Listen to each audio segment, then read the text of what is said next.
Hello दोस्तों। तो आज हमारा अगला चैप्टर स्टार्ट होता है हेटेरोसिडैसिटी का। तो जैसा कि हम लोग पढ़ चुके हैं कि क्लासिकल लीनियर रिग्रेशन मॉडल में एक एजम्पशन था होमोसिडैसिटी। तो होमोसिडैसिटी वाले एजम्पशन का जब वायलेशन होता है तब प्रॉब्लम आती है हेटेरोसिडैसिटी। और आज इसको हम पढ़ेंगे और जानेंगे कि इसका टेस्ट और रेमेडीज क्या क्या है। मैं इसको एकदम बिल्कुल एग्जैक्टली आसान भाषा में आपको बता दूंगा। इसका पीडीएफ की लिंक मैं नीचे दे दूंगा, उसको आप डाउनलोड कर सकते हैं। चलिए स्टार्ट करते हैं। तो समझते हैं कि इन दोनों में डिफरेंस क्या है। होमो का सेंस क्या होता है? जो कांस्टेंट हो। क्या हो? कांस्टेंट। टेक एग्जांपल, एक लैंड है जो कि समतल है, और हेटेरोसिडैसिटी का मतलब नॉट कांस्टेंट कर सकते इसको। तो ये ऊबड़ खाबड़। तो आप देख सकते हैं कि इसको 4 फ्रेम में बांट दीजिए। ठीक है। अब आप इसमें देखेंगे होमोसिडैसिटी में हर फ्रेम में लैंड की कैरेक्टरिस्टिक सेम है, लेकिन यहां पर लैंड की कैरेक्टरिस्टिक अलग अलग है। इसको आप इससे भी ले सकते हैं कि एक लैंड कितनी फर्टाइल है। अगर ये फर्टाइल लैंड का अगर ऐसे ले लें कि ये वाला पार्ट सेम है, पूरी लैंड अगर फर्टाइल है तो इसको होमो कहेंगे। और अगर ये अलग अलग है हर जगह तो इसको कहेंगे हेट्रो। तो बेसिकली यही अंतर होता है। तो अगर इसको हम कन्वर्ट कर दे रहे हैं इकोनोमेट्रिक्स टर्म में, जब हमारे मॉडल में जो एरर टर्म होता है उसका वेरिएंस समान हो तो उसको होमोसिडैसिटी कहते हैं। लेकिन जब वही एरर टर्म का वेरिएंस अलग अलग हो, क्या हो? अलग अलग। देखिए ये वेरिएंस अलग अलग, ठीक है, ये अलग अलग हो तो इसको हम कहते हैं हेट्रो। ठीक है? अब क्वेश्चन ये उठता है कि इसकी नीड क्यों पड़ती है। अच्छा ये बताइए, दो पर्सन है, ठीक है, दो पर्सन, हमारे दो पर्सन ये हो गए, ठीक है, ए और बी। ये क्या है? ये बहुत सीधा सिंपल बंदा है, ठीक है, सिंपल है ये कैसा है? सिंपल है। और इसका मूड स्विंग बहुत ज्यादा होता है, ये बदलता रहता है। तो किसका प्रेडिक्शन करना आसान होगा? ऑब्वियस है किसका, क्योंकि आपको पता है कि ये हमेशा समान ही रहता है, इस तरह से रहता है, इस तरह से कर सकते हैं। लेकिन इस ये जो है, जो बी है, ये कब कैसा बदल जाए किसी को पता नहीं। तो इसके में बहुत ज्यादा बदलाव आते हैं। तो प्रेडिक्शन करना इसका आसान हो गया और ये बहुत कठिन हो गया। तो ठीक ऐसे ही, तो अगर एरर टर्म का वेरिएंस बहुत तेजी से कभी कम हो गया, कभी ज्यादा हो गया, कभी उससे ज्यादा हो गया, तो इसका प्रेडिक्शन करना आसान नहीं है। जैसे कि बी का, इसका प्रेडिक्शन करना आसान नहीं कि अगले पल क्या से क्या हो जाए। तो हेटेरोसिडैसिटी की आवश्यकता इसलिए पड़ती है जब हम किसी चीज को प्रेडिक्ट करते हैं। ठीक है, जब हम किसी चीज को प्रेडिक्ट करते हैं तो प्रेडिक्शन में अगर होमोसिडैसिटी हो तो हम इसको आसानी से प्रेडिक्ट कर सकते हैं और एरर आने की संभावना कम है। ठीक है, इजी। बट अगर प्रेडिक्शन में हमको पता है कि सामने वाला बंदा जो है बदलेगा या बदलता है या एरर टर्म बहुत ज्यादा है, तो यहाँ पर आसानी तो नहीं होने वाली है, तो और इसमें प्रॉब्लम आती है। इसी को कहा जाता है हेटेरोसिडैसिटी की प्रॉब्लम। बस यही अंतर है, एग्जैक्टली यही चीज है। ठीक है, उसमें एक लाइन लिखी हुई ऊपर, इसको मुझे लगता है आपको जानना चाहिए कि heteroscedasticity is the critical concept that affect the reliability of your estimate. Reliability क्यों? अगर एरर टर्म अलग अलग हो तो आप जितनी बार भी प्रिडिक्शन करेंगे, आपकी प्रिडिक्शन मान लीजिए आपने किया कि उसकी सेविंग एक साल में 10 होगी, लेकिन अगर वो हेटेरोसिडैसिटी है तो मे भी उसकी 9 भी हो सकती है, 8 भी हो सकती है, 7 भी हो सकती है। अब दोबारा आप करेंगे तो 9 हो जाएगी, 8 हो जाएगी, 7 हो जाएगी। तो इससे क्या हो इससे क्या समझ में आ रहा है? आपके टेस्ट की रिलायबिलिटी घट गई ना, तो यही प्रॉब्लम है। रिग्रेशन एनालिसिस में क्या होता है कि ये क्या करता है, एस्टिमेट को, जो आपकी मेथड है, मेथोलॉजी है, मॉडल है, उसकी रिलायबिलिटी पे क्या खड़ा कर देता है, क्वेश्चन खड़ा कर देता है। इसीलिए कहा जाता है कि इसको बहुत गंभीरता से लिया जाता है हेटेरोसिडासिटी की प्रॉब्लम को। देखिए क्या होता है, same variance of the error term disturbance in A regression model is a constant across all level of the independent variable. इसको होमोसिडासिटी कहते हैं, जैसे कि हम बात कर चुके हैं। दूसरा क्या है, error term changes with the independent variable, बिल्कुल सेम वही बात हम लोग जो डिस्कस कर चुके हैं। ठीक है, इसको मैथमेटिकली कैसे प्रेजेंट किया जाता है, एक ही जान लीजिए। ये कहता है कि वेरिएंस, अच्छा वेरिएंस थोड़ा सा आप समझ लीजिए क्या है। वेरिएंस ये है मीन वैल्यू से कितना आपका डाटा दूर तक फैला हुआ है, उसको कहेंगे लार्ज वेरिएंस। ये हो गया लार्ज वेरिएंस। मीन वैल्यू के कितने पास आपका डाटा है, इसको कहेंगे स्मॉल वेरिएंस। ठीक है, इतना जान लीजिए। अब देखिए वेरिएंस यू आई क्या है, एरर टर्म है। एक्स आई क्या है आपका, डिपेंडेंट वेरिएबल है। ठीक है, सॉरी इंडिपेंडेंट वेरिएबल। तो variance of error term on X I is a sigma square for all I. तो इसका मतलब फॉर ऑल आई करके दिया है और सिग्मा स्क्वायर दिया है, और इसमें इसके नीचे आई नहीं है, ये समझ जाइए ये होमोसिडासिटी है।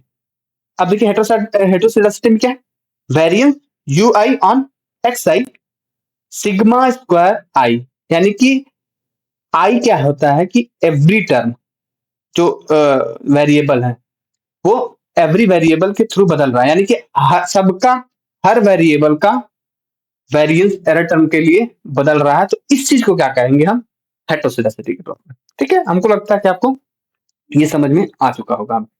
अच्छा ये प्रॉब्लम आती क्यों है, इसको हम देख चुके, हम तो ये जान चुके हैं कि क्यों जरूरी है, लेकिन ये आई आती क्यों है, ये प्रॉब्लम क्या है।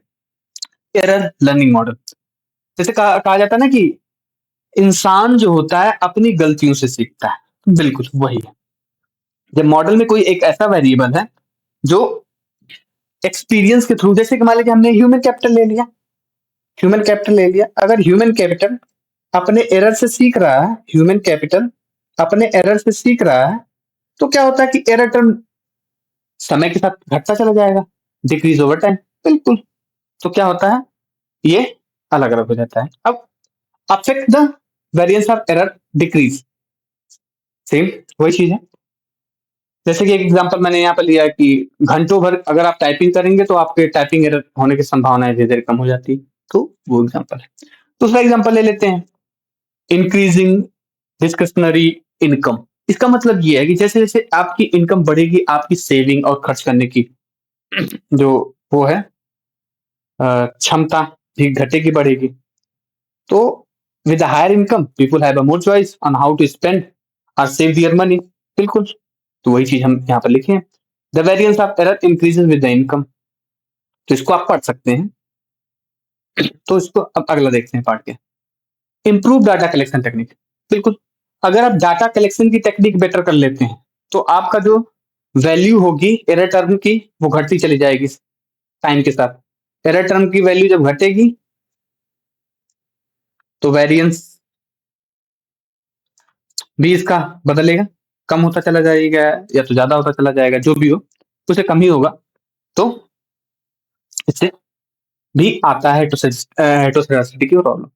प्रेजेंस ऑफ आउटलायर, अगर आउटलायर प्रेजेंट होगा तो भी आपके सैंपल में क्या होगा, जो हर सैंपल का वेरिएंस, एरर टर्म वेरिएंस अलग अलग होगा। इसको आप बहुत आराम से समझ सकते हैं कि अगर आउटलायर आ गया, अब मान लीजिए इससे कि इस तरह से ले लीजिए, एक आउटलायर आ गया, एक मान लीजिए यहाँ आ रहा है, एक यहाँ आ रहा है, कुछ आउटलायर्स आके, और बाकी डाटा आपका यहाँ मेन है। तो आपको यहाँ से लेकर यहाँ, ठीक है, वेरिएंस बढ़ गया ना, आपके मेन डाटा तो यहीं पर है, लेकिन आपके इनकी वजह से, इन आउटलायर की वजह से आपका वेरिएंस बढ़ जा रहा है। तो इससे कहा जाता है presence of outlier can be increase the error term, variance of error term. तो वो चीजें हो गई। Model specification error, model specific इसमें स्पेसिफिकेशन एरर में क्या होता है कि अगर आप कोई इंपॉर्टेंट वेरिएबल मिस कर देते हैं, जैसे कि आपने ले लिया कि कोई कंपनी, यहाँ पर मैंने एग्जांपल भी लिया होगा, हाँ, अगर कोई कंपनी है वो ले रही है कि इनकम और एडवर्टाइजमेंट का जो है पॉजिटिव संबंध है, लेकिन वो मार्केट सैचुरेशन पॉइंट को नेग्लेक्ट कर दे रही है, तो यहाँ पर भी प्रॉब्लम आएगी, क्योंकि मार्केट सैचुरेशन पॉइंट तो बहुत इंपॉर्टेंट है ना किसी भी एडवर्टाइजमेंट को करने के लिए। तो उसको अगर मिस कर देंगे तो एरर टर्म बदलेगा, क्योंकि मार्केट हमेशा बदलती रहती है, उसकी वजह से भी एरर टर्म बदलेगा। तो इससे क्या हो जाएगा, आपकी हेटेरोसेडासिटी की प्रॉब्लम आ सकती है। स्क्यूनेस इन रिग्रेसर, हाँ बिल्कुल, जैसे कुछ टर्म होते हैं ना, वेल्थ होता है, इनकम होता है, एजुकेशन होता है, तो वो एक ही साइड होती है, या तो बहुत कम हो जाती है, बहुत ज्यादा हो जाती है, या तो मीडियम हो सकती है, तो ये स्क्यूनेस होने के चांसेस हो सकते हैं। तो इससे क्या हो जाता है, हेटेरोसेडासिटी की प्रॉब्लम आ सकती है। आगे, इनकरेक्ट डाटा ट्रांसफॉर्मेशन और फंक्शन फॉर्म, बिल्कुल, अगर आप डाटा को ट्रांसफॉर्म कर रहे हैं, मान लीजिए कि कोई एक डाटा है, उसको आप लॉग लेकर के कुछ भी, किसी भी डाटा को ट्रांसफॉर्म करना है एक रूप से दूसरे रूप में, अगर आपने उसको गलत कर दिया तो वेरिएंस बढ़ेंगे एरर टर्म के, तो इससे भी क्या हो जाएगा, हेटेरोसेडासिटी की प्रॉब्लम आएगी। ठीक है, अब इसमें आप देख सकते हैं, इसमें मैंने डाला हुआ है, तो इंक्रीजिंग वेरिएंस, हाँ, हेटेरोसेडासिटी के नेचर कितने होते हैं, 3 नेचर होते हैं basically, increasing variance, decreasing variance and pattern in residual. क्या है, as a x increases as a x increases the variance of y or error ui increases, जैसे जैसे x इंक्रीज हो रहा है, एरर टर्म भी इंक्रीज हो रहा है, तो इसको इंक्रीजिंग वेरिएंस कहते हैं, और जैसे जैसे घट रहा है तो वैसे वैसे घट रहा है, तो ये डिक्रीजिंग वेरिएंस हो गया।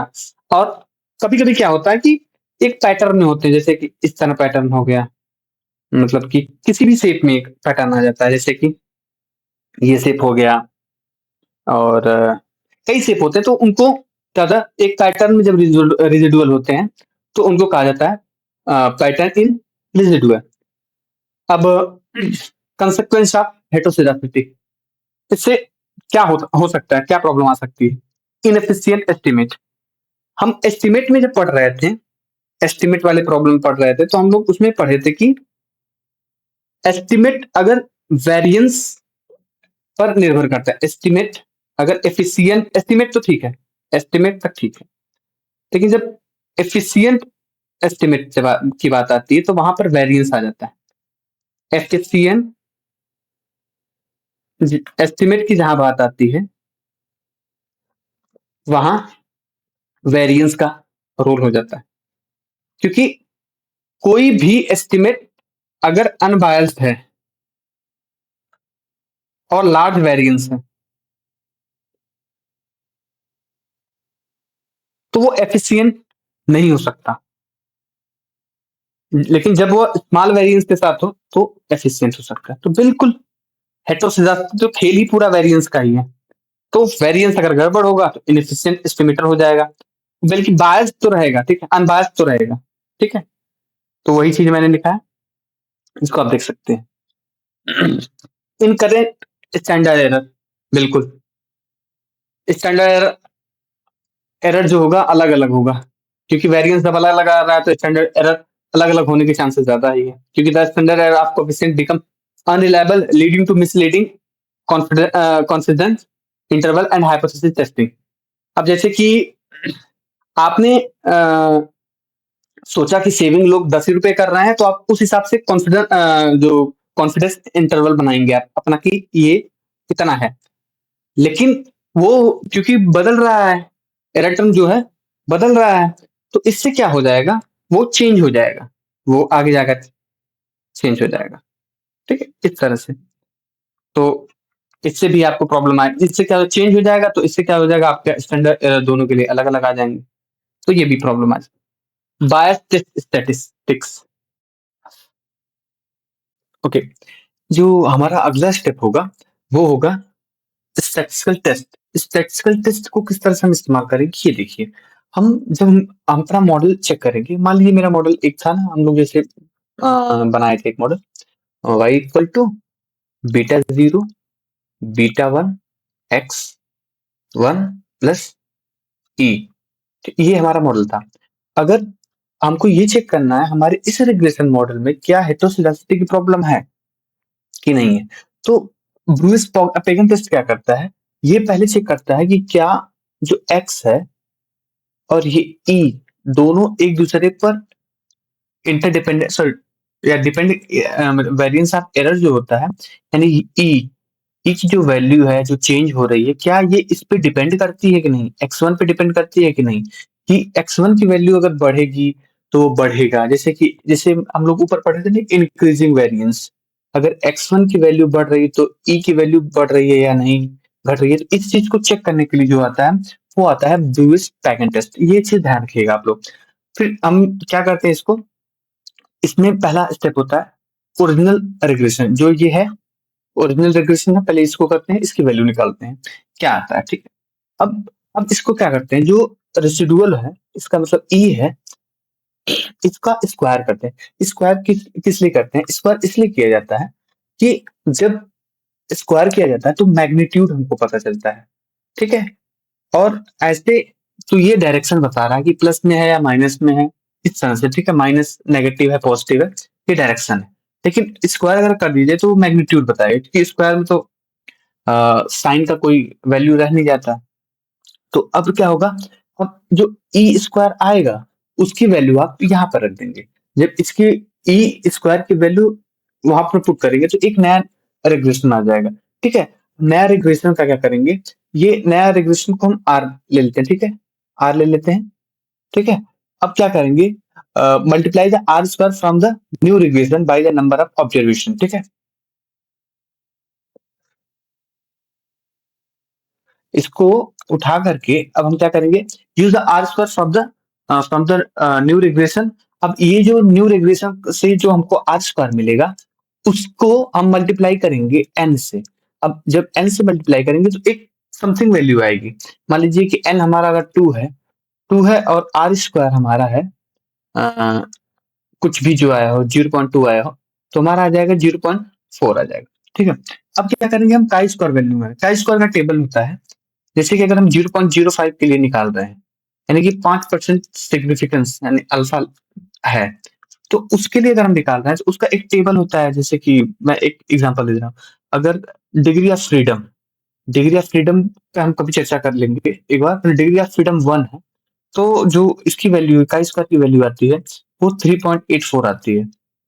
ऐसे ही 2 के लिए जो आती है उसके लिए आ जाती है 5.99, ठीक है, ऐसे कुछ आती है, ठीक है, ऐसे ऐसे आती है। तो उसकी वैल्यू उस वैल्यू का, यानी यहाँ 2 ऑब्जर्वेशन के लिए तो 5.299, अगर इससे ये ज्यादा हो गया, अब जो काई स्क्वायर की वैल्यू निकलेगी, ठीक है, काई स्क्वायर टेबल निकालने के लिए इसकी इस पे हम बाद में चर्चा करेंगे, ठीक है, कि अभी आगे हम इस पे पढ़ेंगे, ठीक है। काई स्क्वायर जो वैल्यू आएगी, अब इसकी तुलना इससे करेंगे, अब कंपेयर करेंगे।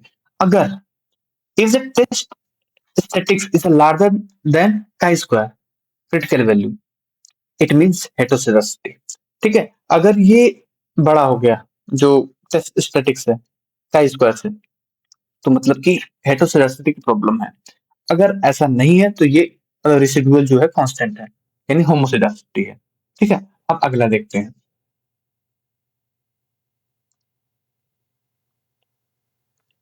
Y test.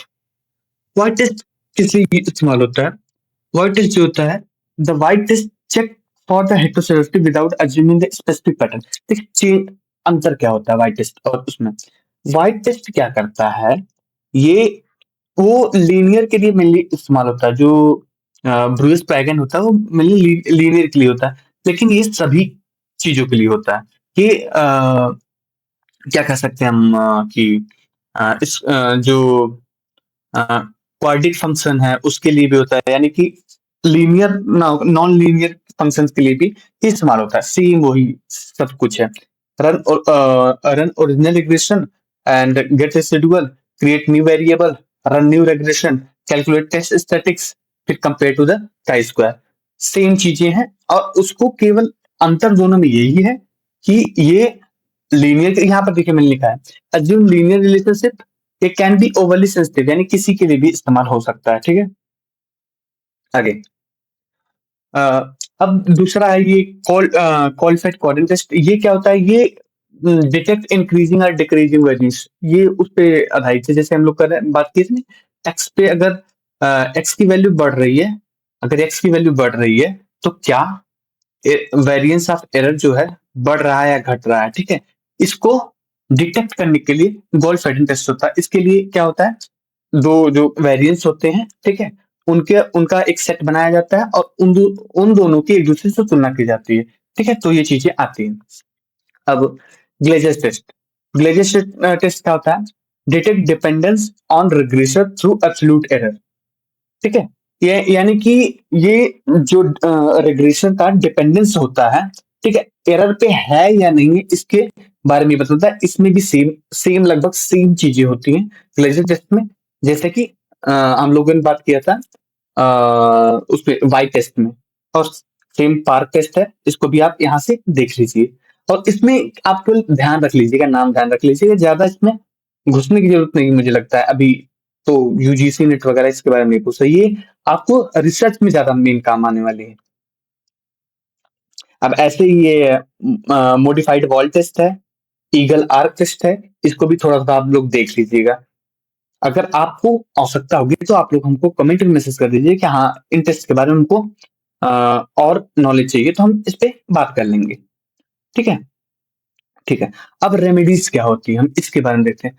सबसे बेहतरीन तरीका है रेमेडीज का कि आप जितने भी वेरिएबल्स ले रहे हैं, जैसे y equal to beta zero plus beta one x one, अब इसका क्या करें, अब और प्लस ई, अब इनका जो भी वेरिएबल ले रहे हैं उनका लॉग ले लें। ठीक है, l n y plus l n b zero plus l n beta one, यानी कि लॉग ट्रांसफॉर्मेशन करते हैं तो इससे हो जाएगा। स्क्वायर रूट ट्रांसफॉर्मेशन ये कैसे होता है? Use square root transformation to reduce variability in data. अगर देखिए, अगर आपका डाटा ज्यादा वेरी करता है, इधर उधर भागता है, तो उसका सबसे अच्छा ऑप्शन है कि उसका स्क्वायर ले लीजिए। ठीक है, तो वही मैं आपको बताने कि डायरेक्शन पता चलेगी, लेकिन मैग्नीट्यूड अगर आपको पता करना है किसी से, उसका स्क्वायर कर लिए, सेम हो गया W L S. W L S मतलब कि आपका जो ऑब्जर्वेशन है, ठीक है, अगर यहाँ पर मैंने लिखा हुआ कि assign weight inversely proportional to the variance of the error. ठीक है, यानी कि अब जैसे कि यहाँ पर ये है, मैंने ले लिया। ठीक है, अब इनका सबका हम लोग वेट क्या मतलब वेटेड मतलब होता है, इसमें उल्टा किया जाता है। ठीक है, अगर जिसका वेरिएंस ज्यादा है उस पे आप वेट जो रखेंगे, जैसे वेटेड वेटेड मतलब हम लोग पढ़े थे कि किस तरह से हम वेटेड को समझ सकते हैं। इस तरह समझ, एक एग्जांपल लेते हैं। अगर वेरिएंस 0.2 है तो इसका वेटेज हम कितना देंगे? इसका वेटेज अगर मान लीजिए हम हाफ दे रहे हैं, ठीक है, अगर 0.5 है, इसका वेटेज हम इसको दे देंगे 2.3 समथिंग। ठीक है, तो इसका वेटेज जितना वेरिएंस ज्यादा रहेगा उसका वेटेज उतना कम रहेगा। ठीक है, तो यानी कि एरर ऑफ वेरिएंस जितना कम, वेटेज उतना ज्यादा, और एरर ऑफ वेरिएंस जितना कम, वेटेज उतना, सॉरी, एरर ऑफ वेरिएंस जितना कम, वेटेज उतना ज्यादा, और एरर ऑफ वेरिएंस जितना ज्यादा, वेटेज उतना कम दिया जाएगा। ठीक है, और ये White correction adjust standard error to make them consistent even in the presence of heterogeneity without altering the coefficient. Same जो लिखा हुआ है सीधा सीधा आपको समझ में आ रहा है, इसमें मुझे कुछ बताने की जरूरत नहीं लग रही है। अब तो इसके बाद, हाँ, कभी कभी क्या होता है कि जो मिसिंग वेरिएबल होते हैं उनकी वजह से प्रॉब्लम आती है हेटेरोजेनिटी की। तो क्या करिए, कोई एक वेरिएबल जोड़ दीजिए। ठीक है, अगर जैसे कि मान लीजिए कि वेरिएंस ज्यादा आ रहा है, मतलब मैंने दो ही चीज ले लिया, कि मैंने ये एग्जांपल ले लिया कि जो क्रॉप इल्ड है, क्रॉप इल्ड है वो क्या फर्टिलाइजर पर डिपेंड करती है, तो इसमें हमारा एरर ज्यादा आएगा। ठीक है, तो एक काम करते हैं, इसमें हम सीजन को भी ऐड कर देते हैं। ठीक है, प्लस इरिगेशन को ऐड कर देते हैं, तो ये क्या कर देगा, सही आंसर दे देगा। सेम यही चीज है।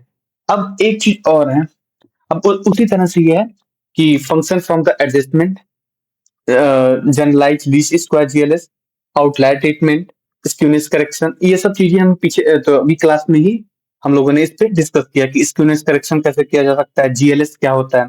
जीएलएस क्या होता है, use GLS to transfer the regression model by taking into accurate changing variance of error term to provide more efficient estimate. GLS का एक काम करते हैं, जीएलएस पे क्लास रख लेते हैं, ठीक है, इसको छोड़ दीजिए आप। जीएलएस पे क्लास रखते हैं क्योंकि जीएलएस थोड़ा सा, ओएलएस, जीएलएस और एमएलएम, एमएल, ये तीनों पे एक क्लास रखेंगे हम लोग, ठीक है। इसको उसमें डिस्कस कर लेंगे, ठीक है। और एक काम कर सकते हैं डाटा कलेक्शन को, इम्प्रूवमेंट को बढ़ा करके, ठीक है। जो जिसकी वजह से प्रॉब्लम आई है, जैसे अभी हम लोगों ने इससे पहले पढ़ा था, जिस वजह से प्रॉब्लम आई उसी को सही कर दो। जैसे डाटा कलेक्शन हो गया, स्क्यूनेस करेक्शन हो गया, इसको और ऐड मिसिंग वेरिएबल हो गया, इन सब चीजों को सही करके हम हेटेरोजेनेसिटी की प्रॉब्लम को सॉल्व कर सकते हैं। तो आज की वीडियो हमको लगता है काफी लंबी हो गई, तो हम लोग इसको जल्दी से समाप्त किए हैं, इसीलिए लास्ट के कुछ पोर्शन को, तो उसके लिए सॉरी। लेकिन अगला वीडियो हम लोग इसी पे अगर आप लोगों को ना समझ में आएगा तो आप लोग मुझे मैसेज कर दीजिएगा, सॉरी कमेंट कर दीजिएगा, तो इस पे हम वीडियो बना लेंगे। अब अगला वीडियो देखते हैं, हम लोग करेंगे ऑटो कोरिलेशन पे, ठीक है। चलिए, तब तक के लिए धन्यवाद, और सब्सक्राइब करना मत भूलिएगा आप लोग। Thank you.